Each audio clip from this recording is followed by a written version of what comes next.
Update regarding my tank. Yeah, still doing good. Uh, Gave them some frozen brine shrimp, and that's why the substrate's a bit messy. Uh, I think the problem with the dwarf lilies is when the pads go near the surface, it's not as humid. It goes dry and it breaks down. So I cut it off, but it still keeps growing really well for me. I mean, if you look real closely near the base of the dwarf lily, there's another leaf or a lily pad about to grow. So yeah, so everything is doing great. Bacopa, on the angustifolia, and here's the. I think this is Anubias nana petite. So yeah, it's doing great. I really like the substrate, the blasting sand. Um, the water sprite looks like a jumble of mess there, but I like it because I have chair shrimp. Hopefully they breed and the shrimplets are able to hide there. So far, this tank's really doing well. About my herb, um, yeah, the chilies are growing well. I have thyme, basil. Uh, these two here are not doing well. It's peppermint and cilantro. This one is chives. Here is the pothos. The roots has grown here, and I think it will reach a substrate. So it's a great place for the shrimps to hide, and again, it cleans the water really well. More pothos up here. I've just set up a 20-gallon long paludarium. I'm planning to put some red-bellied toads in here. Just a very simple setup. I have red lava rocks placed in netting here. So I use that as a base for the larger rocks. And I bought I forgot what type of pump this is. This is a 100-gallon per hour pump. It is just $11 in Amazon, and there's this tube here, giving it the waterfall effect. Now, I'm not really much of a I like waterfalls or anything. It's just that this is my way of filtering the water. So underneath are bags of red lava rock, and over the pump. So what will happen is it will filter the water in through the lava rocks. The lava rocks will serve as the mechanical filter and biological filter, because it has place for bacteria to grow, and it will help preventing clogging the pump itself. And then that's where the water comes back out. So this has been set up barely a week. So far, so good. I plan to water up here only.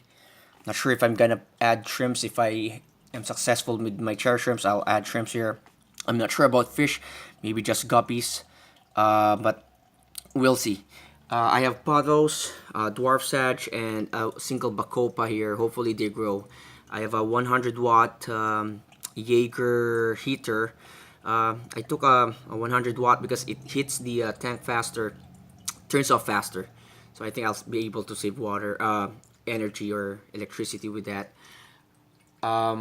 Here is a water sprite. Hopefully it's able to grow better than the one up there.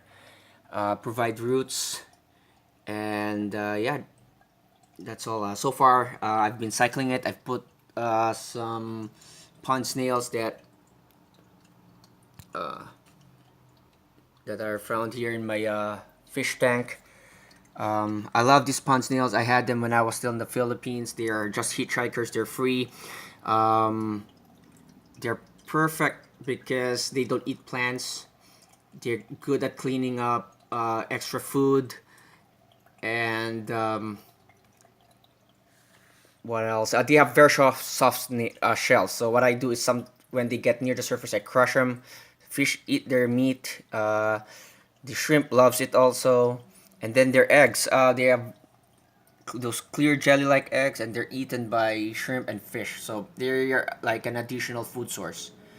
I have a light here. It's a Beams Work light. I bought it at Amazon for $30. It's really good. I really love it. For the price compared for the others that will reach like $60, $70, this one is really good. I think my tank is, well, being a 20-gallon, it is that it's not that high, so the light is able to really penetrate down up to the substrate. So yeah, this is my setup. um, uh, Once I find frogs, I'll be adding them. I have tarantulas with me. uh, this is a Salmopoeus erminia. This is Salmopoeus cambridgei. Please forgive me with my pronunciation. And this is a Brachyphelma. I think it's an albiceps. This one is the Hysterocrates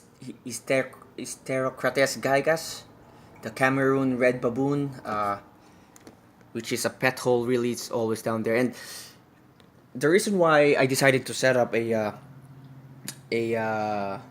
red-bellied toad tank is with tarantulas.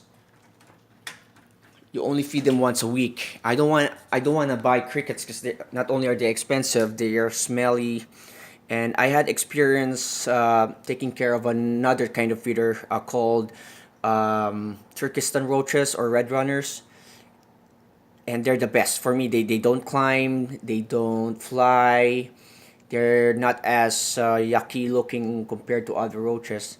They reproduce fast, but the problem is with tarantulas, which you feed only once or twice a week, you'll end up with a huge colony of these red runners. So in this case, I decided to set up a red-bellied toad frog, so they'll be the ones feeding on the excess Turkestan roaches, which I've placed here. When I went to Indianapolis in a reptile show, this is where I bought some red runners, as you can see here, and they're growing fast. I have females now. I just don't have males at this time. The males has the wings, so I'll have this updated. So sorry if I'm speaking too fast. Just want to make it a 10-minute